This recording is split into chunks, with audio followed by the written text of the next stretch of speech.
Қожанасыр жолаушылап келе жатып сағат тауып алады. Құлағына тосса, шық-шық деп дыбыс естіледі. Жан-жағына қараса, жолдың бойында бір бәйтерек өсіп тұр екен. Қожанасыр әлгі бәйтерекке өрмелеп шыға бастайды.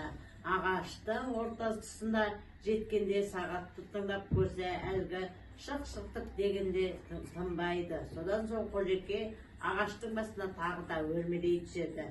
Бір кезде жіңішкелеу бұтаққа сынып кетті. Қожанасыр талдың бұтағынан құлап түседі. Әйтеуір аман қалдым деп қуанып тәуба етеді Қожанасыр. Сенің тіліңді аламын деп бір ажалдан әрең құтылдым-ау деп сағатты айдалаға лақтырып жібереді Қожанасыр сағатты.